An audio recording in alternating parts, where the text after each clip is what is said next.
नमस्कार, मैं योगेंद्र शर्मा आपका स्वागत करता हूं और विषय शुरू करने से पहले आपसे यह निवेदन करता हूं कि आप इस वीडियो को अंत तक देखें और अगर यह आपको अच्छा लगे तो इसे लाइक कीजिएगा और साथ ही चैनल को सब्सक्राइब कीजिएगा ताकि आगे आने वाली वीडियो भी आपको समय पर उपलब्ध होती रहें।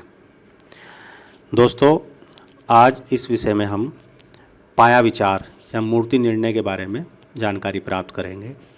आपने यह अवश्य सुना होगा कि घर परिवार में या किसी के भी पास जब आप जाते हो, कोई बच्चा पैदा होता है तो ज्योतिष से या बुज़ुर्गों से कि अमुक बच्चा इस पाए में पैदा हुआ है, जैसे सोने का पाया, चांदी का पाया, तांबे का पाया, लोहे का पाया। इसका मतलब क्या होता है? यह तो हम जानते हैं कि भाई इस पाए के अंदर जन्म हुआ है और इसमें कुछ पाए अच्छे हैं, कुछ अशुभ है और कुछ जातक को संघर्ष कर रिजल्ट देने में फलदायी होते हैं, या कहिए उसके जीवन का एक संक्षेप में आपको चरित्र पता चलता है कि इस अमुक पाए में पैदा होने से जातक जीवन भर ऐसा होने वाला है या ऐसा रहेगा।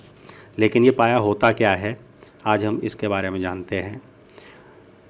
जातक की कुंडली के अंदर या जातक की जब वह जन्म लेता है उस समय जो हम पत्रिका तैयार करते हैं, उस पत्रिका में लगन से चंद्रमा जिस जिस भाव में होता है उस भाव के अनुसार अलग अलग पाए का निर्धारण जातक की कुंडली में होता है। अब यह कैसा होता है, अब इसको हम यहाँ पर जानने की कोशिश करते हैं। चलो, सर्वप्रथम जातक का लगन में ही अगर चंद्रमा है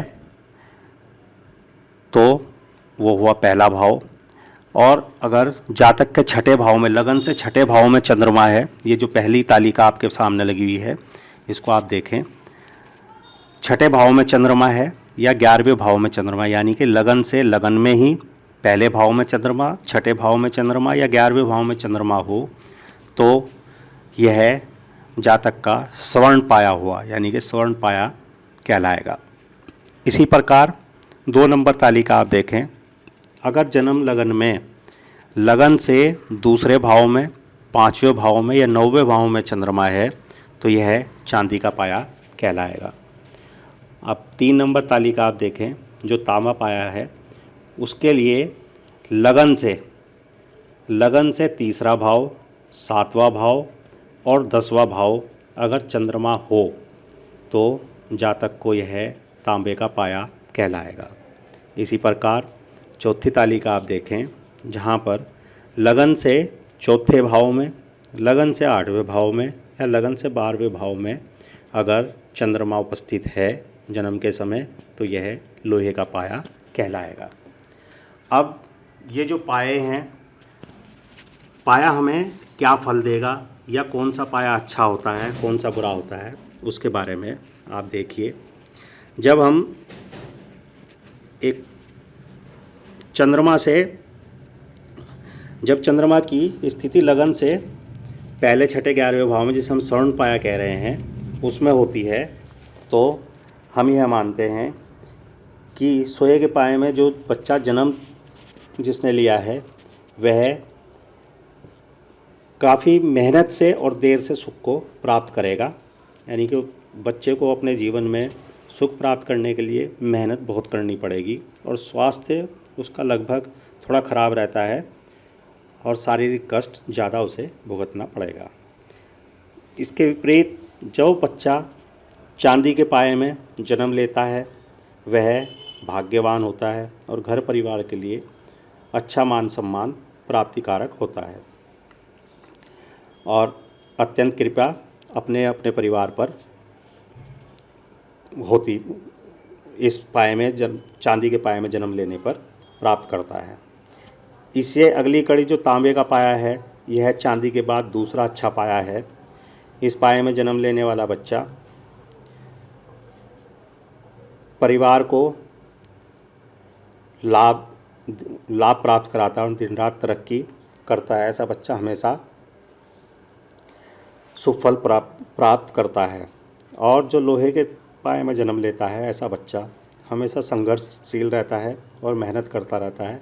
मेहनत करके ही वह रिज़ल्ट प्राप्त करता है और मेहनत करने के बावजूद भी उसको कोई ना कोई समस्या बनी ही रहती है। यह हुआ जो जीवन के अंदर अलग अलग पाए का विचार हम करते हैं। सोने का पाया, चांदी का पाया, तांबे का पाया और लोहे का पाया, ये चंद्रमा की स्थिति के अनुसार होता है, जिसमें हम चांदी का और तांबे का पाया अति शुभ मानते हैं।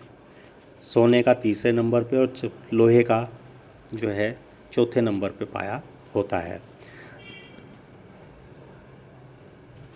इस पाए के अंदर स्वर्ण जो पाया है उसके स्वामी हैं गुरुदेव, लोहे के पाए के स्वामी हैं शनिदेव और तांबे के पाए के स्वामी हैं सूर्यदेव और चांदी के पाए के स्वामी हैं शुक्रदेव।